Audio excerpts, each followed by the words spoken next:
Aleluia. Glória a Deus. Deus é bom, amém? Aleluia. Glória a Deus.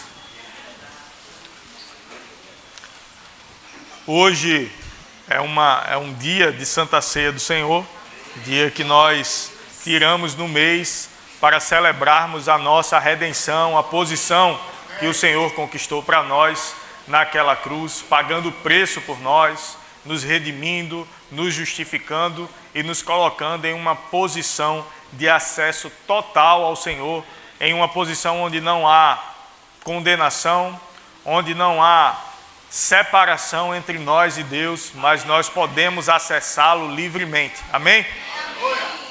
E também nós avisamos em alguns grupos aqui da igreja que hoje haverá surpresas. Eita! O forte vai se revelar. Aleluia! Quem é pentecostal conhece essas expressões. Aleluia! Então vou pedir para você abrir tua Bíblia lá em 1 Coríntios, no capítulo 11, e a gente vai ler a partir do versículo 17. Pedir para projetar na versão NVT. 1 Coríntios 11, 17. Está chovendo, é? Bastante. Entendi. O povo tem medo de chuva, né? Mas você chegou aqui. Aleluia. Vai dizer assim, acompanha comigo. 1 Coríntios 11, 17. Nisto, porém, vos... Eita, deixa eu mudar a versão aqui. 17. Nas instruções a seguir, porém, não posso elogiá-los. É uma boa forma de começar uma pregação, né? Você já fica animado. Não posso elogiá-los, pois quando vocês se reúnem, fazem mais mal que bem. Primeiro ouço que há divisões quando vocês se reúnem como igreja. E até certo ponto eu creio. Ou seja, até certo ponto eu acredito nisso que eu ouvi. Suponho que seja necessário haver divisões entre vocês para que se reconheçam os aprovados. Quando vocês se reúnem, não estão interessados de fato na ceia do Senhor. Alguns de vocês se apressam em comer a própria refeição. Como resultado, alguns passam fome, enquanto outros ficam embriagados. A gente vai parar por aqui, daqui a pouco a gente vai ler um pouco mais. E nessa tarde, nessa noite, tarde e noite, porque o culto começa à tarde e termina à noite, mas à noite, no culto da noite, haverá um outro tema. Inclusive estaremos recebendo uma missionária do Japão, brasileira no Japão, do Verbo da Vida, que tem feito coisas extraordinárias lá, o Senhor através dela, do seu marido, e a gente vai celebrar junto com eles. Mas nesse culto nós vamos trazer alguns ajustes sobre unidade, sobre termos o mesmo propósito, o mesmo parecer. E estava no coração em falar sobre isso, e hoje pela manhã nós fomos participar da ceia lá no Verbo da Vida Zona Norte, nossa igreja sede, que é sempre no primeiro domingo do mês, de manhã a gente ceia lá, onde os pastores das congregações se reúnem para a gente beber da água que flui de lá também, da nossa supervisão, e a gente honra muito isso. E o pastor Humberto pregou em cima disso, e eu vou também dar seguimento nesse mesmo tema. Amém? Então aqui o apóstolo Paulo, todo mundo conhece, 1 Coríntios 11, pelo menos a parte da ceia todo mundo conhece. O que recebi do Senhor, também vos entreguei, na noite em que foi traído, tomou o pão, o partiu e disse: este é o meu corpo, que é dado por amor de vós, façam isso em memória de mim. A gente sempre menciona essa passagem que o apóstolo Paulo traz, e é nesse mesmo contexto, é nesse mesmo capítulo.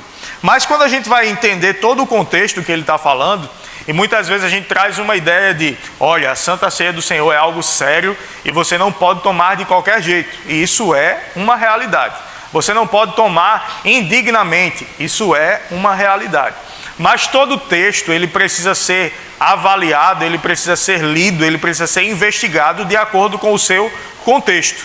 Existe um contexto onde o texto está inserido, e para eu entender aquele texto específico, eu preciso entender todo o contexto. Então, para entender um versículo, é bom você ler todo o capítulo. Para você entender o capítulo, é bom você ler todo o livro. E para você entender todo aquele livro específico, é bom você ler toda a Bíblia. Então é bom que vai te levando a estudar cada vez mais a palavra do Senhor. A Bíblia, cada livro que a gente pega, se a gente pegar, me traz 3 livros aí, por favor. Cada livro que a gente pegar no Verbo Shop, em qualquer livro, ele vai ter um tema específico.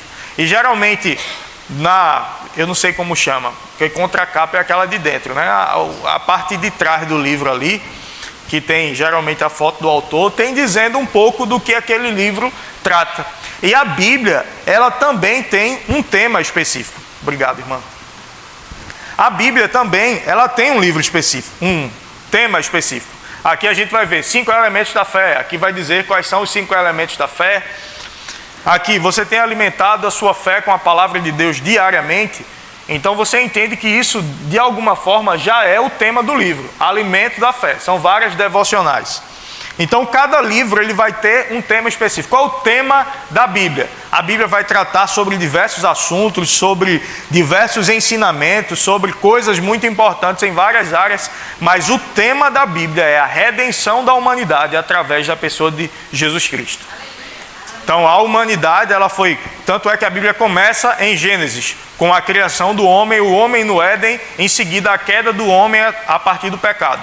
E aí todo o Velho Testamento vai apontar para o Redentor, para Jesus. Olha, vai vir um que vai resgatar vocês, vai vir um que vai pagar o preço por vocês, para vocês voltarem para a posição do Éden. Não para o Éden, mas para a posição do Éden. Qual era a posição do Éden? Uma posição abundante, uma posição onde não havia falta, uma posição onde não havia problemas e uma posição onde havia uma comunhão perfeita com Deus. Que a Bíblia diz que à tardinha Deus vinha ter com o homem, vinha ter comunhão com o homem. Então todo o Antigo Testamento aponta para Jesus. Olha, vai vir o libertador. Em Mateus começa o Novo Testamento e começa a história de Jesus. Ou seja, Jesus chegou, o Salvador chegou. A partir de Mateus. Mateus, Marcos, Lucas, João vão contar a história de Jesus. E a ceia, a Santa Ceia do Senhor, ela celebra essa obra feita por Jesus, da redenção, da sua morte que pagou o preço por nós. E quando nós ceamos, você come um pedaço de bolacha, que simboliza o pão, porque o pão na época ele se parecia muito mais com a bolachinha que a gente come do que com o pão que a gente come. Era um pão sem fermento, e aquele pão ele era quebrado. Então o que a gente tem de mais parecido com isso é aquela bolachinha que a gente come na ceia aqui na igreja. E a gente toma um pouquinho de suco de uva, sem álcool. Então você pode sair daqui separado na lei seca tranquilamente, que não vai ter problema nenhum. Então a Santa Ceia celebra, relembra o que Jesus fez, tendo o seu corpo partido por nós, tendo o seu sangue derramado por nós. Para quê? Para nos unir com Ele.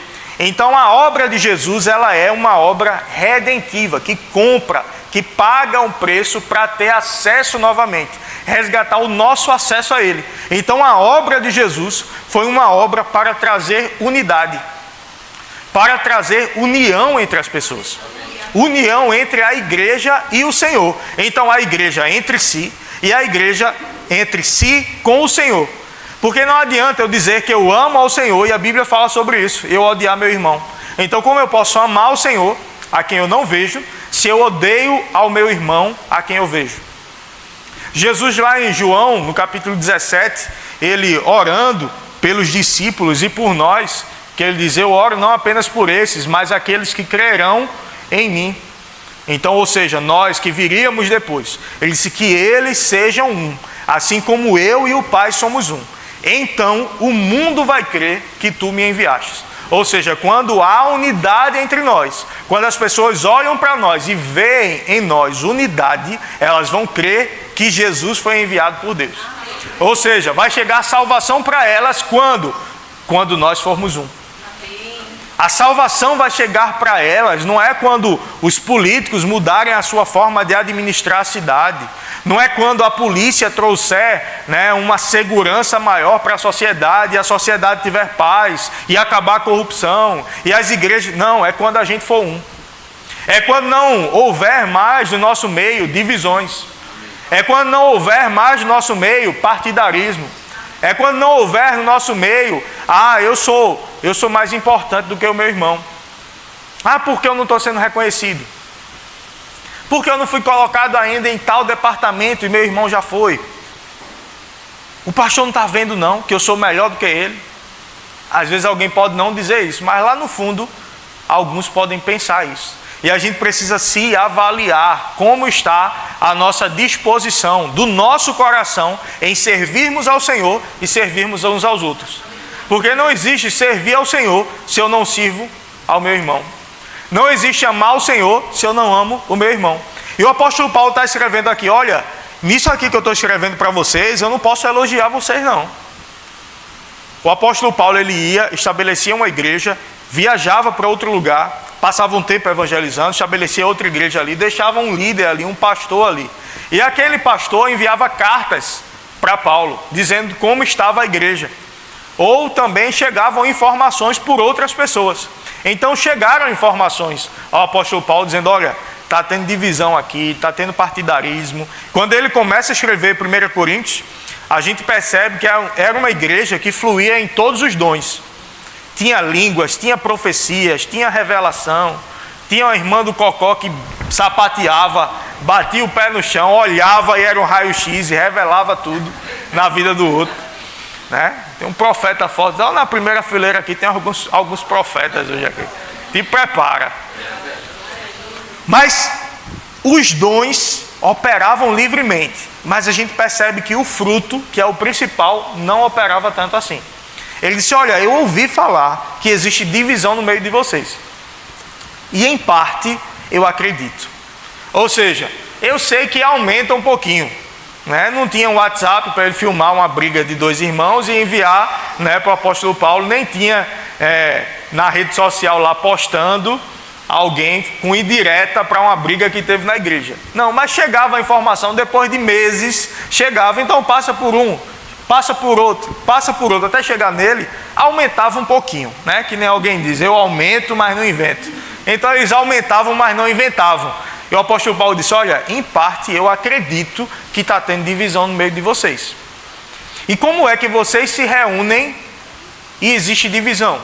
Como é que vocês se reúnem na igreja e existe partidarismo? E existe alguém buscar os próprios interesses? Existe alguém não pensar no irmão, em quem está com você? Nós somos a igreja do Senhor. Nós somos o corpo de Cristo. A ceia, para você entender, hoje a gente recebe, né, um pedacinho igual para todo mundo. Mas no tempo não era assim. Cada um levava uma ceia de casa. Sabe quando você vai cear no Natal, que reúne as pessoas em casa, né? Cada um leva uma coisa, um leva um peru, outro leva um arroz, outro tem mais dinheiro, vai e leva o café. Então, cada um leva uma coisa. Acontece o milagre da multiplicação na ceia, né? Que cada um leva uma coisa para casa de alguém, todo mundo come e todo mundo leva para casa mais do que levou. O milagre da multiplicação acontece na ceia. Então, aqui era mais ou menos assim. Cada um levava o que tinha. Então tem o grupo dos ricos, tem o grupo dos que estão ainda crescendo ali financeiramente. Aí o grupo dos ricos levava muita comida, cada um comia, até alguns se embriagavam, porque era vinho de verdade, não tinha lei seca. Então às vezes alguns, não, vou no meu cavalo para casa e não tem lei seca, está tudo certo. Bebia vinho, se embriagava, e o outro irmãozinho que não tinha nada para levar, ficava olhando, talvez comia um pedacinho de pão ali e ia para casa. O apóstolo Paulo diz, como é que vocês estão vendo o irmão de vocês passando fome, passando necessidade, vem para a ceia, vem para a igreja e tu não compartilha o que tu tens com ele? Como é que tu não pensa nele? Tu está se empanturrando, tu está ficando bêbado ali e tu não está compartilhando com teu irmão. Aí lá no início também de 1 Coríntios, lá no capítulo 3, ele vai dizer, irmãos, quando eu estive com vocês, eu não pude falar com vocês como a espirituais, mas como a carnais. Isso é o mesmo livro, tá? Ele deu uma bronca no final, depois ele dá uma alisadazinha, depois ele dá outra bronca. É como o pastor faz também, né? Começa, aí daqui a pouco, para você não ficar com raiva, eu digo, você é o melhor de Deus. Mas não é por causa disso não, é porque é verdade. Entendeu? Mas a gente, né? Aí o apóstolo Paulo também fazia isso. Ele disse, quando eu fui falar com vocês, eu não fui falar como a espirituais, não. Eu fui falar com vocês como a carnais. Já pensou? Chegou uma carta do pastor Humberto para o Verbo da Vida Janga. Eita, o pastor Humberto mandou uma carta. Deixa eu ver o que é que o pastor Humberto escreveu. Olha, Guilherme, rapaz, quando eu fui aí, no aniversário de vocês aí, eu não pude falar com vocês como a espirituais, não. Eu falei com vocês como a carnais. Já pensou? A palavra que eu trouxe para vocês foi um leite. Eu dei para beber a vocês leite. Eu não dei alimento sólido. Por quê? Porque vocês não podiam suportar. Porque vocês eram carnais. Isso não foi o pastor Humberto escreveu, não. Foi o apóstolo Paulo mesmo. Porque vocês eram carnais. Como é que, havendo entre vocês divisões, vocês podem ser espirituais? Como é que, havendo entre vocês partidarismo, vocês podem ser espirituais? Aí alguém diz, eu sou de Paulo. Aí o outro, eu sou de Apolo. Quem é Paulo? Quem é Apolo? Nós somos de Cristo. Acaso Apolo morreu por vocês? Acaso Paulo morreu por vocês? Comprou a redenção de vocês? Ou seja, todos nós servimos a Cristo. Não é porque eu não gosto do jeito desse pastor falar, não. Eu gosto do pastor Eric. O pastor Eric fala e diz amém.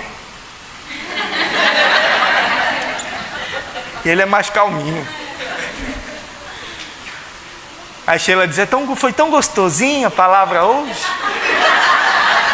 Eu não gosto desse pastor, não. Esse pastor aí é muito duro às vezes. O apóstolo Paulo está dizendo, ei, vocês estão preferindo um, preferindo o outro. Ei, a gente está todo mundo servindo a Cristo. Tem no meio de vocês pessoas que levantam problemas, que levantam divisões.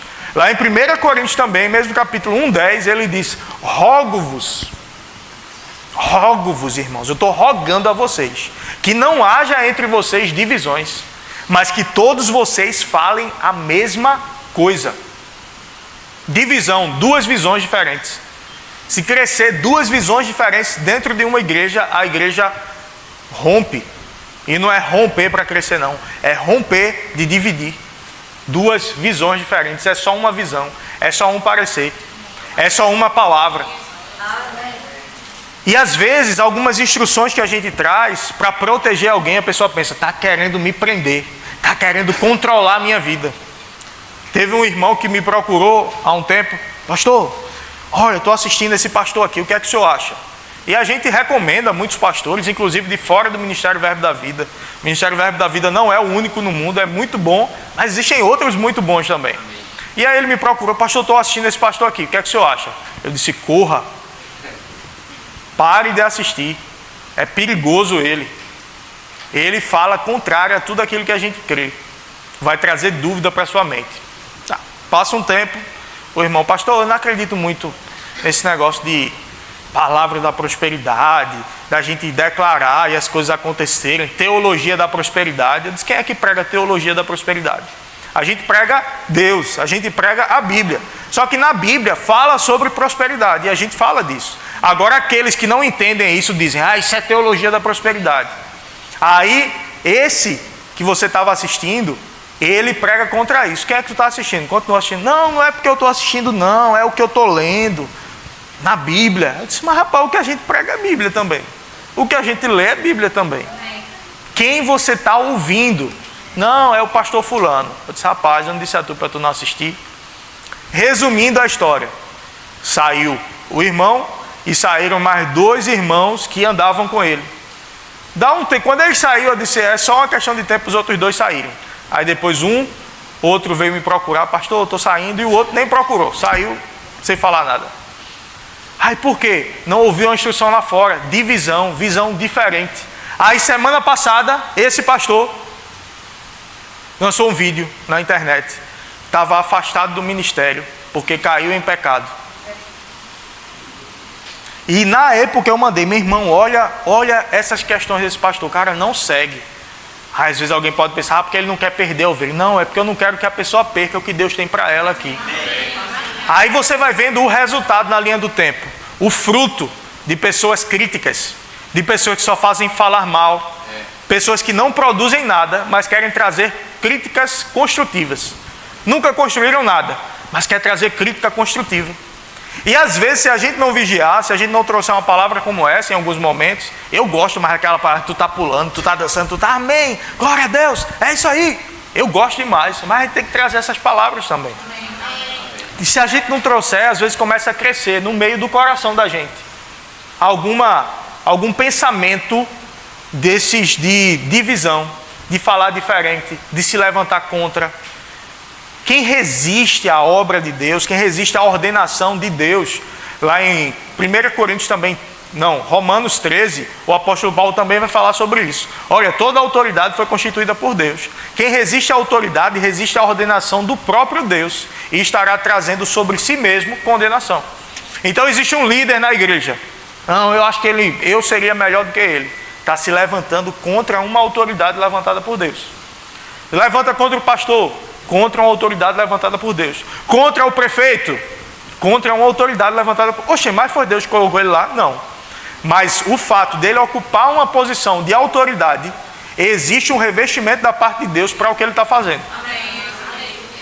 Em relação à função que ele está cumprindo. Se ele está errando, se ele está roubando, se ele está fazendo alguma coisa errada, mais na frente ele vai pagar. O juízo do Senhor, ele vem para todo mundo. Para quem não está debaixo da graça, vem o juízo. Cada um dará conta das suas próprias atitudes. O presidente da República, respeite e ore por ele. Levou uma queda um tempo desse, estava o maior comentário, estava para morrer, a gente se reuniu, vamos orar por ele. Mas volta nele, não.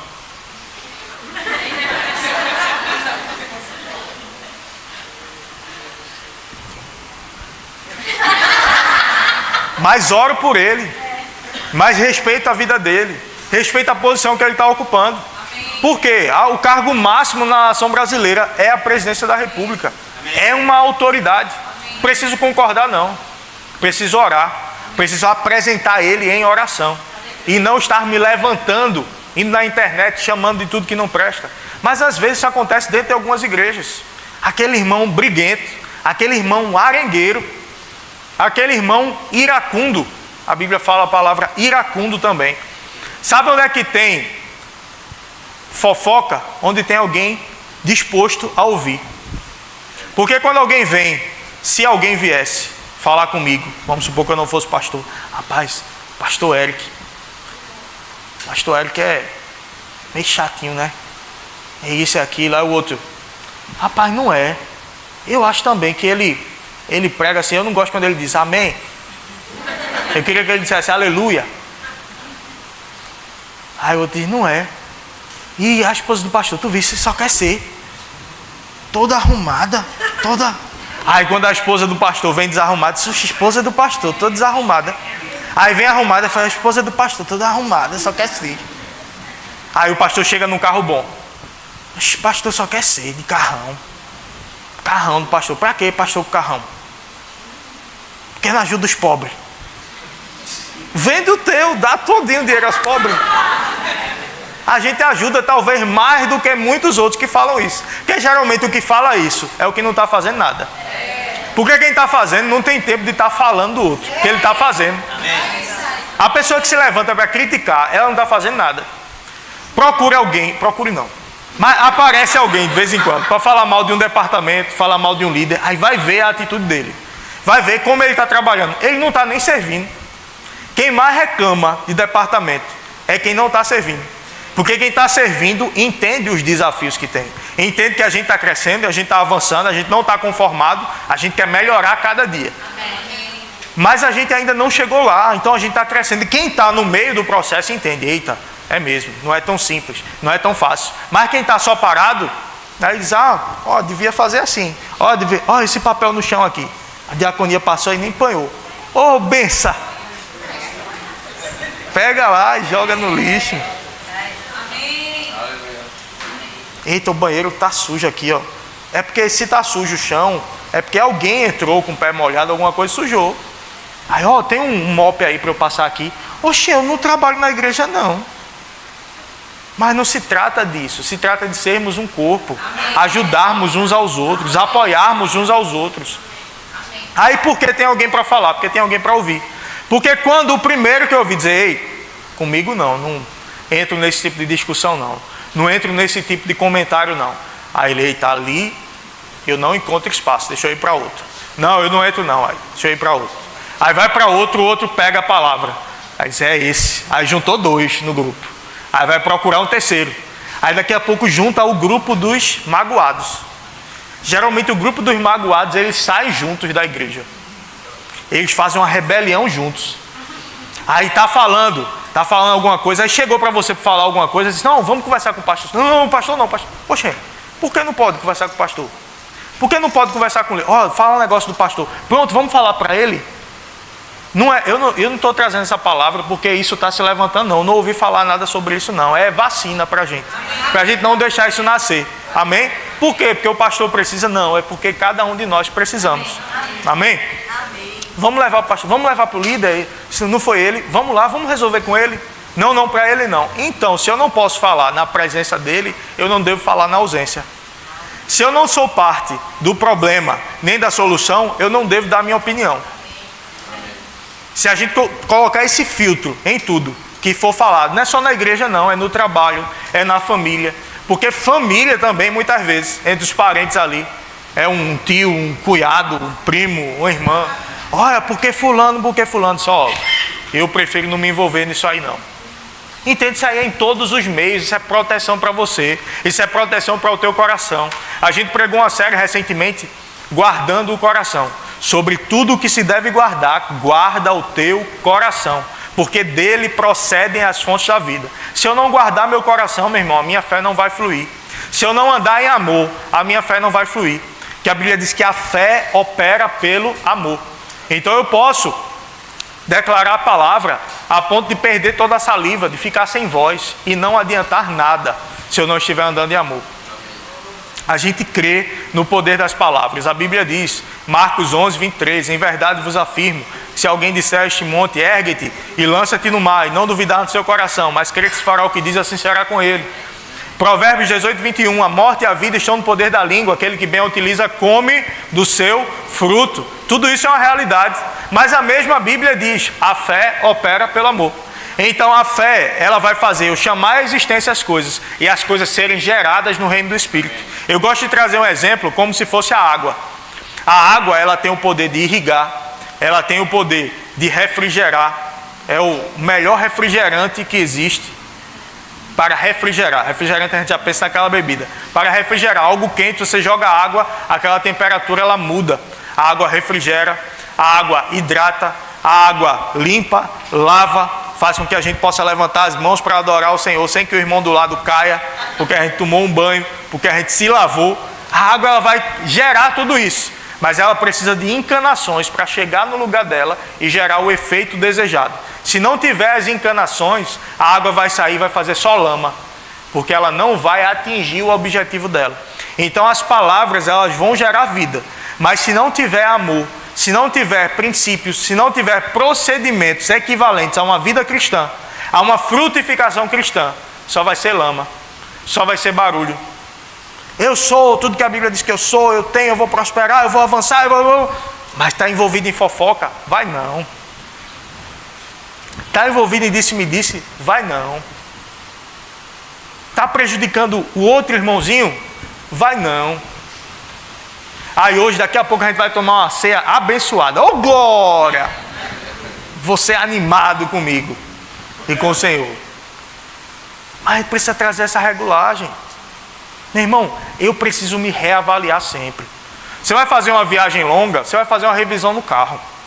Você vai trocar o óleo, você vai ver como estão os pneus, como está o freio. Por quê? Porque é segurança.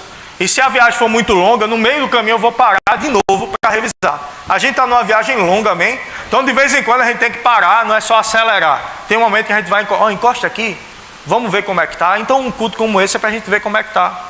Para a gente avaliar o tamanho do freio lá, como é que está, pastilha de freio, como é que estão os pneus, trocar o óleo para a gente poder correr. Mais tarde a gente corre, amém? Agora a gente avalia, alinha, dá uma alinhada nos pneus ali, para a gente poder correr, para a gente poder ganhar velocidade. Então, meu irmão, não entra em problema, não seja briguento. Amém. Tem gente que diz, eu dou um boi para não entrar numa briga, mas dou uma boiada para não sair dela. Oh, abençoado. Não, eu sou calmo. Agora, se pisar no meu calo... Se pisar no teu calo, besta, tu diz, ai, bem alto, te puxa o teu pé e deixa a pessoa aí na bênção. Não precisa dar nele por causa disso, não. Aí esses dias, aconteceu, vou dar um testemunho meu. O apartamento que a gente mora tem algumas posições de apartamento. O nosso, ele tem a parede do quarto da gente, é com a parede da cozinha do apartamento ao lado. Então, quando a pessoa começa a mexer na cozinha, o barulho é bem no quarto. E aí a vizinha ia fazer suas atividades domésticas, às vezes 11, meia-noite, e acordava a gente. Eu disse, eita glória, dava umas batidinhas na parede, aí parava.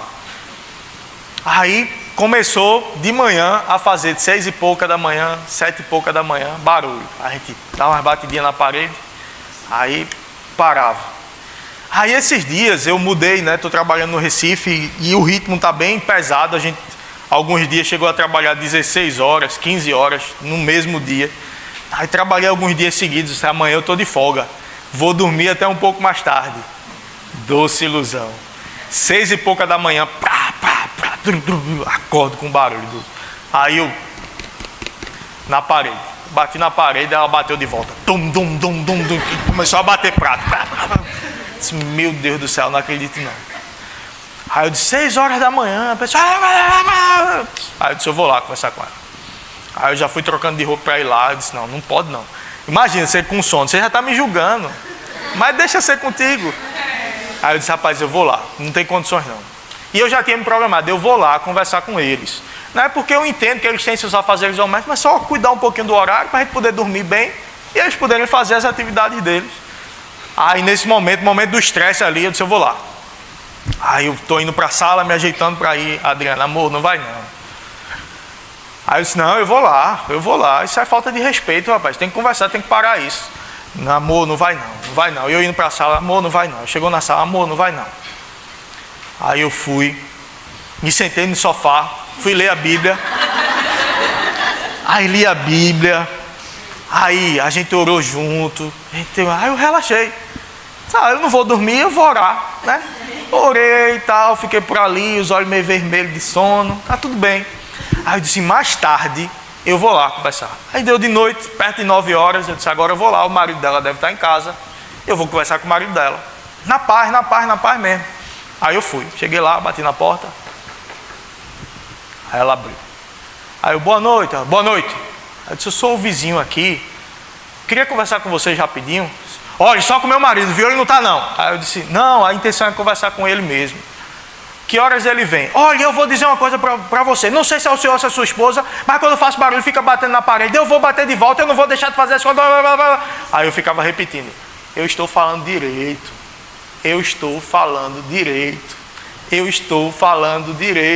Aí eu só fazia repetir isso. E ela não respondeu a hora que o marido chegava. Licença, viu? Puf, bateu a porta. Aí eu disse, eita, eu tentei. Agora eu vou para os meios normais, legais, de passar para a síndica, de fazer para que haja uma conversa. Se eu não vou bater na porta dela de novo, vai que o marido não esteja, pronto, ela diga que eu estou ainda ameaçar, inclusive eu gravei a conversa para me proteger. Aí fui, conversei, a síndica conversou com o marido dela, o barulho parou, pelo menos nesse horário de 10 da noite às 8 da manhã. Mas se eu tivesse ido lá, talvez naquele momento do estresse, e ela gritasse comigo, talvez eu fosse gritar de volta. O senhor, pastor? Porque a gente precisa entender que a gente tem uma carne. E a gente precisa sujeitar essa carne. Sabe qual é a melhor forma de sujeitar a carne às vezes? Nem indo conversar. Sabendo o momento de conversar. Sabendo o momento de reclamar. Sabendo o momento de fazer. Então alguém fez alguma coisa contigo na igreja, tu está chateado, deixa passar aquela chateação. Aí tu vai lá e conversa com a pessoa. Porque se tu for no momento que está chateado, aí pode ser que o negócio escale, que você fale o que não deveria. Alguém já falou o que acha que não deveria falar, por causa de um momento de estresse, e se arrependeu de ter falado. Mas a palavra, depois que ela foi lançada, não tem como voltar atrás não. É como uma flecha lançada, não volta mais não. Não dá para, eita, me arrependi, a flecha parar e voltar não. A palavra é a mesma coisa. Foi dita, já era, já foi lançada. E às vezes, da mesma forma que a morte, que a vida vem pelo poder da língua, a morte também vem. Tem gente que perdeu a vida por causa de uma discussão. No trânsito, aqui na frente eu vi uma vez uma moto e um carro. O motociclista discutindo, o cara do carro, aí o motociclista disse, oxe, desce, vem pra cá. Aí o cara do carro foi fazer a volta, o motociclista, oxe, fico nada, aí pegou a moto e saiu nas carreiras. O carro saiu nas carreiras atrás dele, aí desapareceu pro lado de lá. Pode ter gerado um acidente, pode ter gerado alguma coisa até mais grave. Por quê? Porque naquele momento não soube dizer, meu irmão, desculpa aí, vai lá. Já aconteceu comigo de alguém me fechar no trânsito, alguma coisa, baixar o vidro, eu baixar o vidro também. Desculpa aí, meu irmão. O cara está armado para brigar assim, é ele. Aí vai embora. Às vezes a pessoa fala alguma coisa, o outro pede desculpa. Você entrou na mente dele, vai passar o dia na mente dele. Ele fala, rapaz, eu fui tão grosso e o cara pediu desculpa para mim. Eu não devia ter sido tão grosso, não. Aí você ocupou a mente dele. A pessoa, o dia todo, é melhor do que uma discussão, não é melhor do que você falar da mãe dele, ou ele falar da sua. Eu sei que você não ia falar da mãe de ninguém. Você é crente, lembra disso? No trânsito também você é crente. Com a sua vizinhança também você é crente.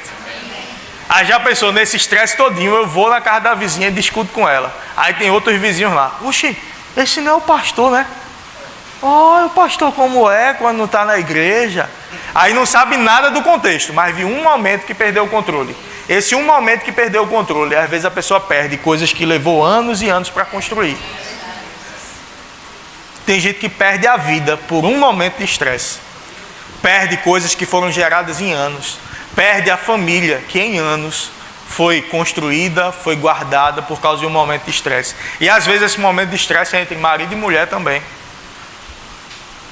Cuidado, mantenha a paz na tua casa. Mantenha a paz no teu casamento. E divisão também é em casa. Duas visões. Pode ter duas visões dentro de casa. Tem duas pessoas, pode ter duas visões. Mas tem a mesma visão. Abre mão da tua posição muitas vezes para favorecer o outro. Quando tiver alguma coisa para resolver, resolve na boa. Sem gritaria. Sem confusão. Porque eu estou abrindo brecha para Satanás. Palavras que são lançadas ali. Satanás pega aquela palavra e você deu autoridade para ele quando você lançou aquela palavra. Da mesma forma que você lança palavras de bênção, lança palavras de vida, e Deus pega aquela palavra e faz acontecer. Quando você lança palavras de maldição, você está dando legalidade para Satanás agir na tua vida. Não abra a boca para Satanás agir na tua vida. Não abra a boca para Satanás entrar na tua casa, nem na criação dos teus filhos, nem no teu casamento. Falando do teu marido o que não deve, falando da tua mulher o que não deve, falando dos teus filhos o que não deve. Inclusive quando o apóstolo Paulo traz instruções para a família, ele diz, marido, ame a sua esposa como Cristo amou a igreja, assim mesmo se entregou por ela. Mulheres, submetam-se aos seus maridos em tudo. Pais, não despertem a ira nos seus filhos. Como aqui a maioria está já na fase dos pais, a gente fala também sobre isso. A forma como eu repreendo o meu filho vai indicar se eu estou tendo amor ou não. Não, eu estou batendo nele, é para ele crescer, é para ele aprender. Ok, tudo bem, mas será que é isso mesmo que tu está no coração na hora que tu está batendo? Ou tu está batendo para se vingar, porque tu está com raiva do que ele fez? Porque se eu estou corrigindo na intenção de fazê-lo crescer, eu não posso estar com raiva nesse momento. Porque se eu estou batendo com raiva, eu estou machucando ele. E é porque ele não gostou de alguma coisa. E aí eu posso bater nele. Ele não pode nem se defender. Então eu vou bater nele. O que eu queria fazer com o meu chefe, eu faço com o meu filho. Porque com o meu chefe eu não posso fazer. Com o meu filho eu posso. Então eu bato nele e fico calado, engulo o choro. E eu não estou dizendo que não pode corrigir, meu irmão. Mas sabe que deve doer mais em você do que nele? A correção, a repreensão, o castigo, a disciplina é bíblico. Você não vai jogar videogame, não vai sair com seus amigos. Já passei por isso em casa, como pai ou padrasto, na verdade. E o coração ficava. A Adriana, amor, não cede. Não cede. E eu, não vai. Quem era mais dizer não era a Adriana. Eu era mais de, amor, deixa ela aí, amor. A Adriana, não. Tá bom. Ela deu a posição dela, eu não passava por cima. Mas também tinha momento que eu dizia não. Era mais raro, mas eu dizia não. Aí faz, né? O filho faz aquele drama, né?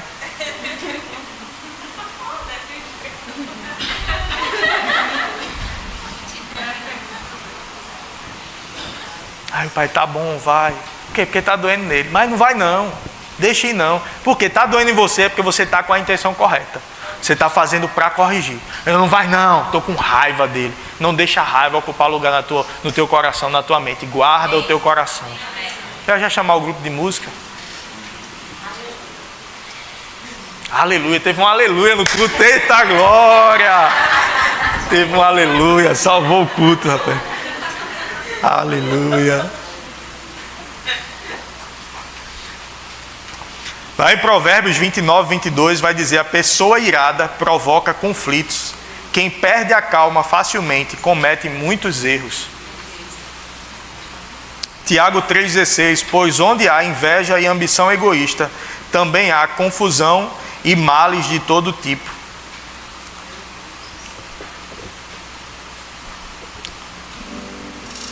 Lá em Salmos 133, 1 vai dizer: ó, quão bom e quão suave é que os irmãos vivam em união.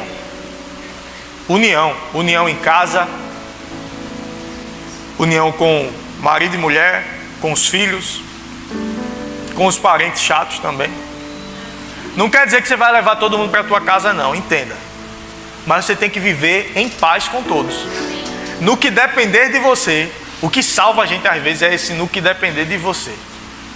Que a Bíblia diz: quando possível, no que depender de vós, tendes paz com todos. Então é no que depender de você, meu irmão. Você não vai controlar a atitude do outro, mas você controla a sua. Você não vai controlar o que o outro vai falar, mas você vai controlar o que você vai responder. Você não vai controlar que todo mundo vai gostar de você, mas você vai amar todo mundo. O chamado porque amar os amigos, amar aquelas pessoas próximas, você sabe que até o bandido mais perigoso ele ama. Sabe qual é o mérito da gente que é cristão? A gente amar quem persegue a gente. Poxa, pastor, eu vou sentir aquele sentimento agradável de amor por quem me persegue. Mas amor bíblico não é sentimento não, é conjunto de atitudes. Quando o apóstolo Paulo descreve o amor, ele vai dizer que o amor não se ufana, não se ensoberbece, não busca os próprios interesses, não suspeita mal, tudo sofre, tudo crê, tudo espera. Então o amor faz a gente muitas vezes sofrer para a gente não dizer o que a gente queria dizer. E para a gente dizer o que a gente não queria dizer. O amor vai fazer a gente engolir o orgulho e pedir desculpa.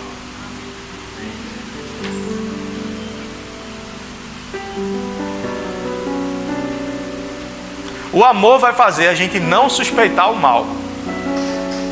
Sabe aquela pessoa que sempre está suspeitando o mal do outro? Não está andando em amor. Sempre suspeita que todo mundo tem as piores intenções. Eu não estou dizendo para você pensar que todo mundo é anjo. Inclusive na igreja. A igreja é um lugar de treinamento, de tratamento. É um quartel-general que tem uma enfermaria. Igreja não é hospital, não. Tem gente que diz que igreja é hospital. Hospital a gente só fica quando está doente. Foi curado, você não quer ficar no hospital. Igreja é um centro de treinamento. É um quartel-general. Aí quem está doente vem porque tem uma enfermaria aqui, a gente cuida de você. Mas aí você fica bom, agora você vai cuidar dos outros. Agora você vai amar os outros também. Agora você vai se preparar para ir lá para fora, pregar o evangelho, cumprir a missão que você foi chamado para cumprir. Mas como eu vou sair com o exército que eu faço parte, para cumprir a missão lá fora, contra o inimigo lá fora, se eu não estou sendo amigo do meu companheiro de exército que está do meu lado? Existiam exércitos antigamente que tinham formação com escudo e espada. Espada ou lança ou flecha. E tinha um exército, se não me engano era o de Esparta, que eles, a formação deles, cada um com escudo e com espada. No momento que estavam recebendo ataque, eles se posicionavam, os da frente se abaixavam, colocavam o escudo, os de trás colocavam o escudo mais alto, porque se viesse flecha, protegia das flechas que estavam vindo. Só que uma curiosidade é que a posição que eles ficavam, o escudo dele protegia o outro. E o outro protegia ele com o seu escudo. Ele não usava o escudo para se proteger, mas para proteger o outro. Sabe, você tem que usar o seu escudo para proteger o teu irmão. Usar o teu escudo para proteger a tua igreja. Usar o teu escudo para proteger a tua liderança. Aí quando você está usando o teu escudo para proteger o teu irmão, o Senhor está usando o escudo dele para te proteger.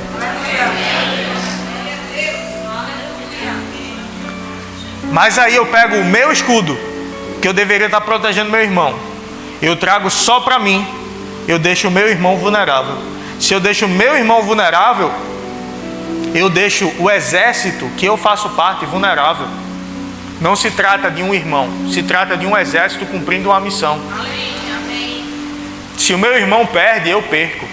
Se o meu irmão é promovido, é exaltado, alguém do meu exército está sendo exaltado. Alguém do meu exército está sendo promovido. Vamos tomar a ceia daqui a pouco com essa consciência, discernindo o corpo. E o apóstolo Paulo continuando, ele diz: olha, por isso há entre vocês muitos que dormem e muitos doentes. Que dorme não é aquele irmão preguiçoso, não. Que dorme até 11 horas da manhã, não. É muitos que dormem, é gente que morreu antes do que deveria morrer, porque não está discernindo o corpo, porque não está protegendo o irmão, mas está acusando o irmão, porque está se levantando contra o outro. Já teve gente aqui na igreja, que até já saiu, que veio, gerou confusão, me desrespeitou, mantive a calma. A orelha esquentou mesmo. Fazia tempo que eu não sentia isso. De tanto que o irmão foi desrespeitoso falando comigo. Aí o policial quer nascer dentro. Eu disse: não, eu sou pastor. O policial fica dormindo. É só o pastor aqui. Aí o irmão esquece que está falando com um homem. Ele diz: não, eu vou falar o que eu quiser. Aí fala, a gente se segura, anda em amor. Aí desrespeita. Aí foi embora. Passa um tempo, eu saio do culto, terminei de pregar, saí para ir ao banheiro. Quando eu passo, o irmão está ali na frente, lá fora. Passei, vi o irmão, estava meio apressado. Quando eu voltei, eu disse: eu vou lá falar com ele. Por quê? Porque eu sou crente. Vou lá dar um abraço nele. Cheguei: paz, meu irmão. Estendi a mão, ele mal estendeu a mão. Peguei, dei um abraço nele. Sabe aquele abraço que a pessoa fica assim do outro lado? Dei um abraço nele. Disse: como é que você está? Estou bem. Disse: amém, meu irmão. Amo sua vida, viu? Passei, entrei. Um tempo depois, os irmãos conversando comigo: pastor, aquele irmão, o senhor saiu, deu um abraço nele. Ele estava falando tão mal do senhor. O senhor chegou e deu um abraço nele. Aquilo quebrou ele no sentido de desarmar? Não sei. Eu acho que não, porque ele continuou falando, né? Mas eu sei o que eu fiz. Eu não controlo a atitude do outro. Aí outras pessoas ouviram ele falar e algumas compraram a ideia dele, sendo que eu poderia dizer algo que as pessoas iriam entender que eu não estava errado na história, mas aí eu iria expor alguém. E aí, para não expor, eu sofro o dano. Aí alguém ouve a conversa, não ouve o outro lado, ouve só um lado, aí compra a ideia. Ei, sempre existe outro lado. Sempre existe outro lado. Já viu alguém que chega para você e conta uma história assim: rapaz, aí depois você ouve outro lado e diz: ah, essa parte ele não falou.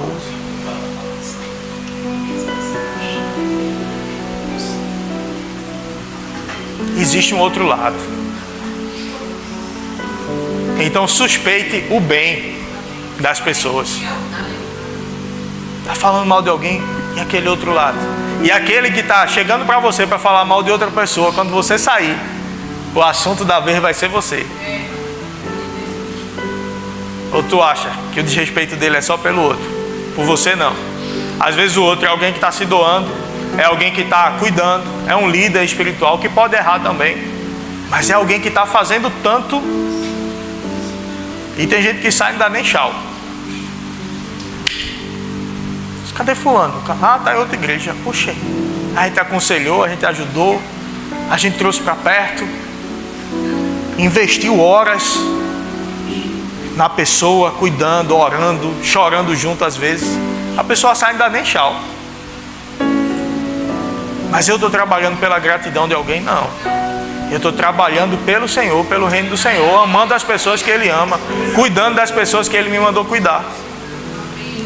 A tua recompensa vem do Senhor. Não te preocupa com reconhecimento de alguém ou falta de reconhecimento. Ame as pessoas, guarda o teu coração, seja um com o teu irmão, seja um com a tua igreja.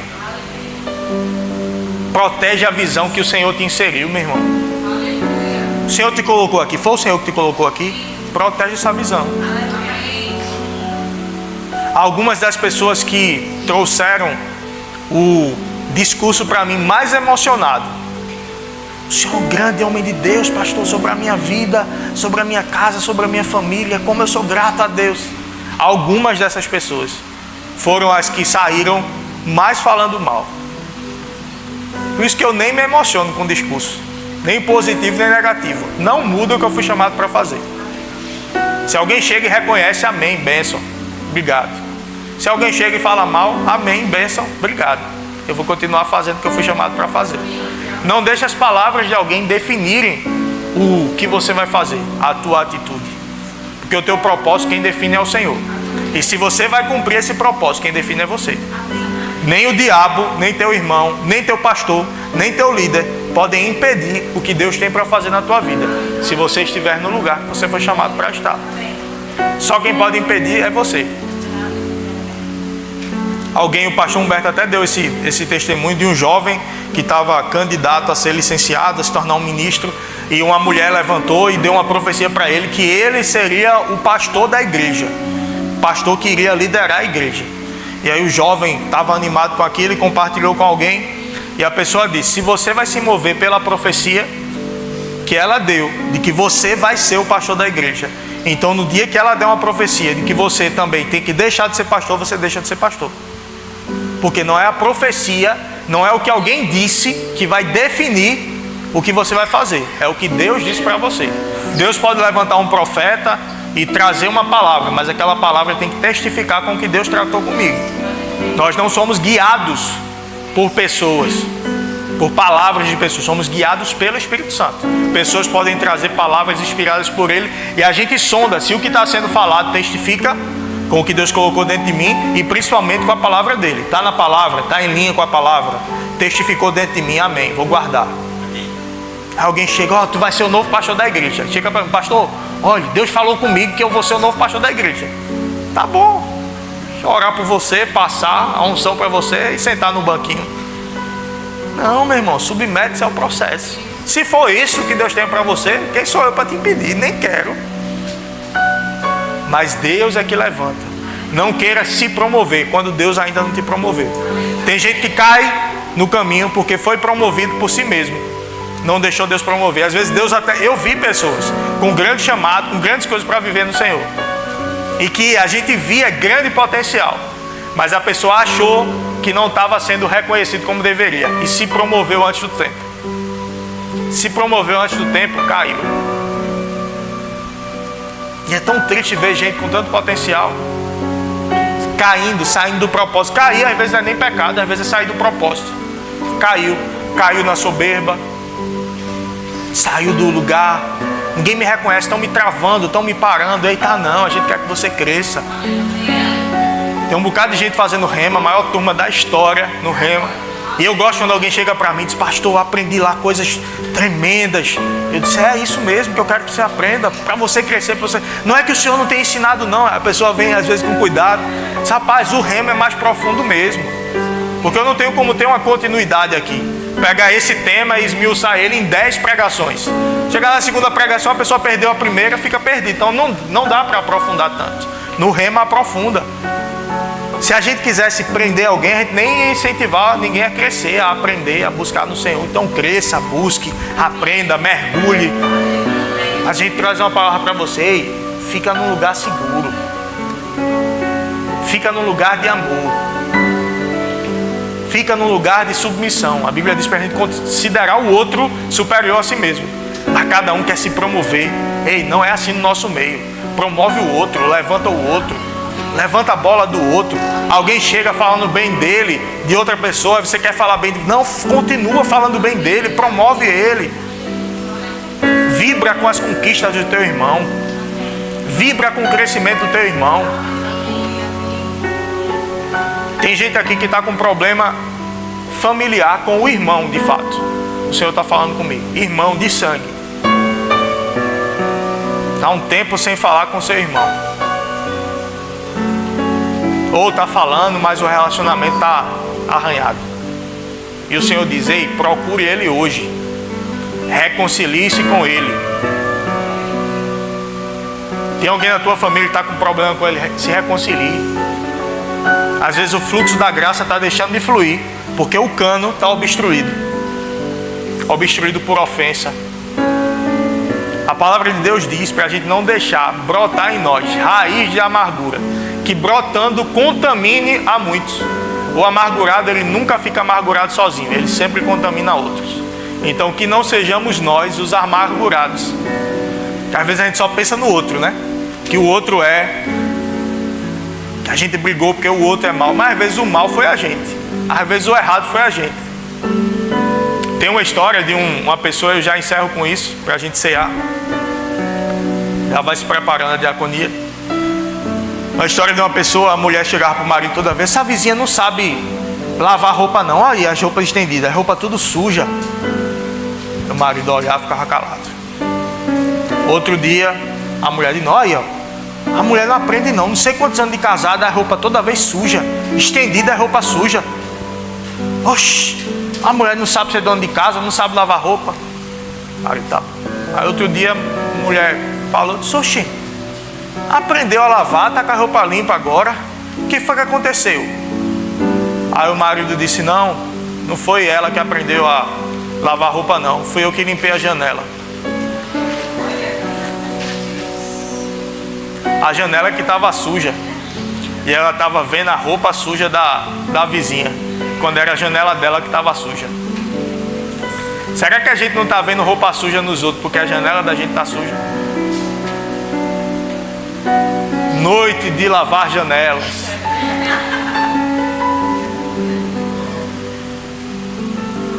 Vamos ficar de pé?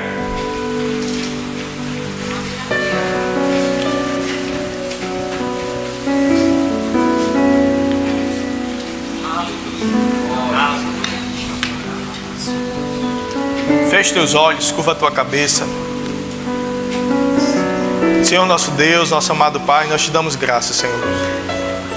A diaconia pode ir vindo para cá. Nós te damos graças por uma palavra de correção, uma palavra de instrução. Nós te damos graças porque o Senhor nos protege, porque o Senhor nos guarda de andarmos em um lugar de ofensa, de andarmos em um lugar separados do Senhor. E traz palavras como essas para que possamos alinhar a nossa rota, para que possamos andar de acordo com o que fomos chamados para andar, termos uma vida com o fluxo da Tua graça sobre nós desobstruída. Nós te damos graças pelo Teu amor, pela Tua misericórdia, pela Tua graça sobre nós, que nos protege e nos guarda neste lugar de proteção que é a Tua palavra. Nós queremos nos arrepender, Senhor, das vezes que não andamos em unidade como deveríamos, das vezes que não protegemos o nosso irmão como deveríamos proteger.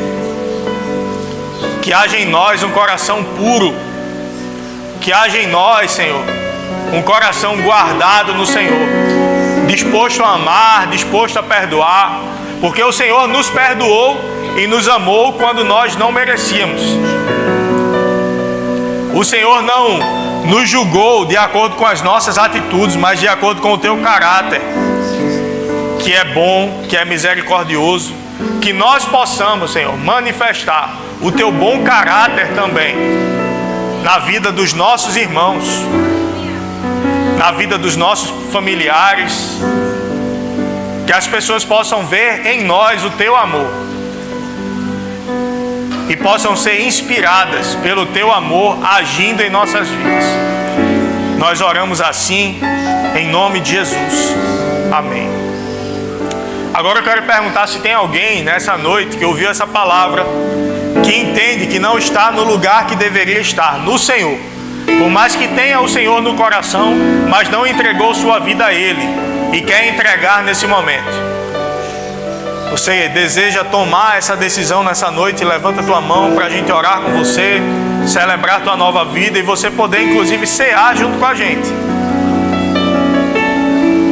Tem alguém para tomar essa atitude? Acho que tem uma criança que quer se converter.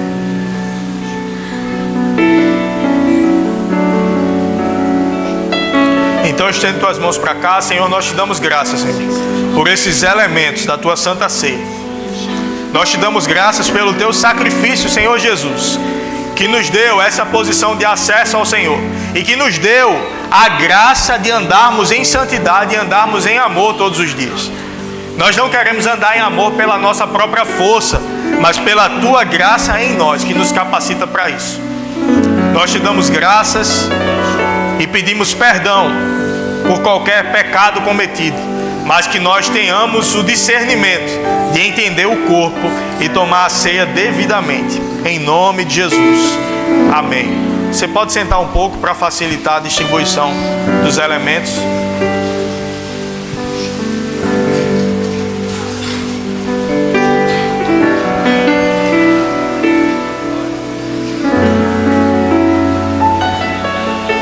Santo,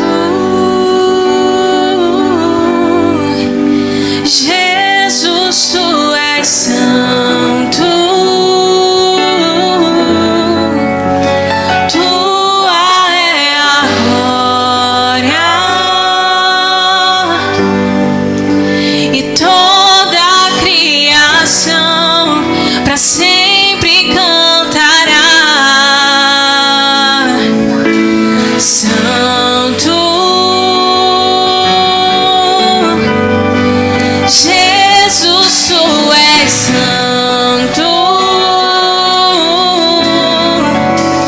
tua é a glória, e toda a criação para sempre cantará que tu és digno de glória, de força e honra. Com o céu nós cantaremos que só teu nome é digno de glória.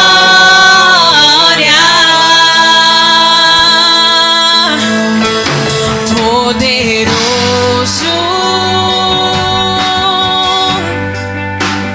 tu és poderoso,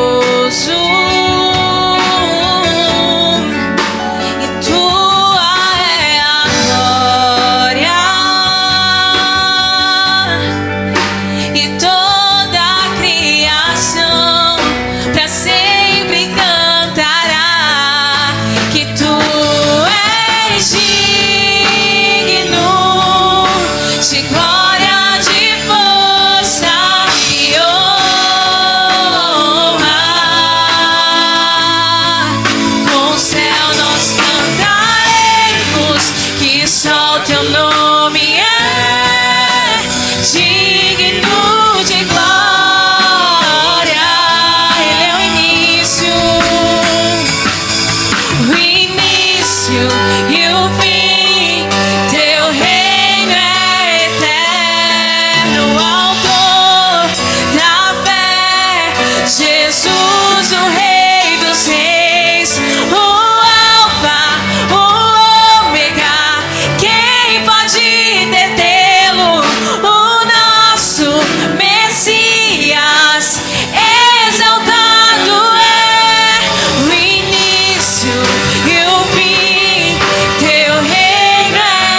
Aleluia.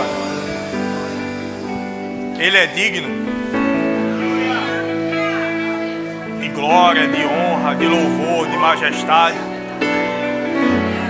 Então Ele é digno da nossa santidade também. Ele é digno do nosso amor. Ele é digno que nós andemos em amor uns com os outros. Quando eu digo que a história, muitas vezes na história existe um outro lado, mas às vezes a pessoa de fato está errada. E qual é a nossa disposição para amar quem está errado? Não estou dizendo para apoiar erro de ninguém, mas de amar o outro, mesmo quando ele erra, não jogar o outro fora. Porque o Senhor não nos jogou fora quando a gente errou. Se você conseguiu merecer tua salvação, mas nós não conseguimos merecer. Ele nos amou quando a gente não merecia a salvação. Ele nos perdoou quando a gente não merecia o perdão.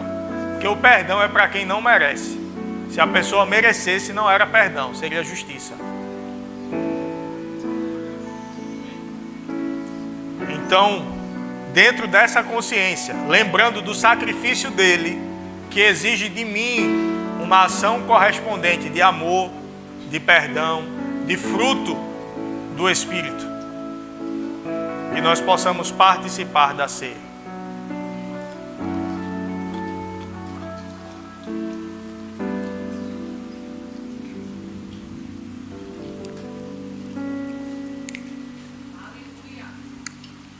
Obrigado, Jesus. Aleluia.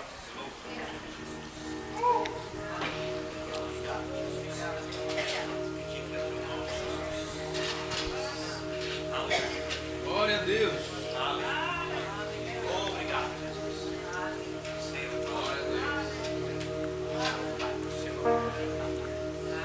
Aleluia.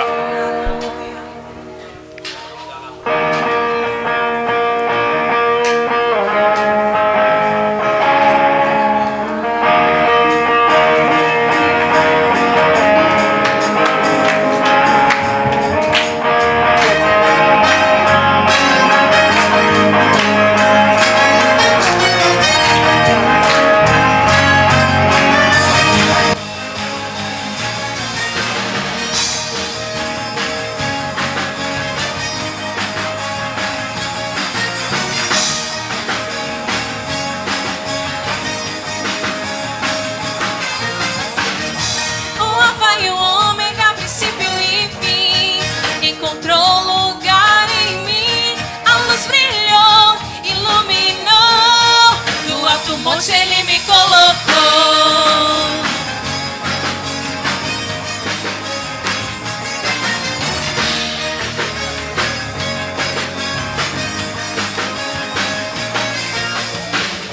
O Alfa e o Ômega, princípio e fim, encontrou lugar em mim. A luz brilhou, iluminou. Do alto monte ele me colocou.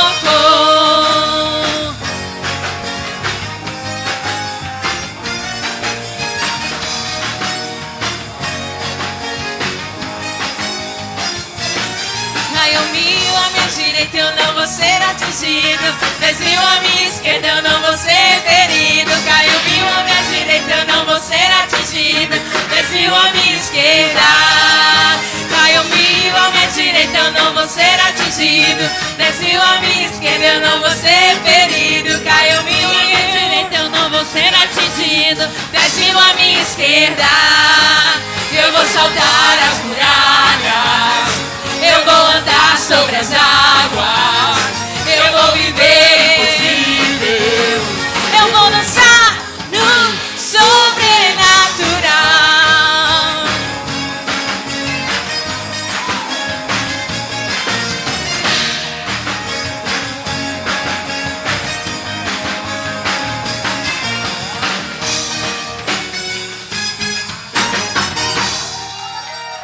Oh, glória, aleluia, aleluia. Você pode sentar um pouco? Glória a Deus.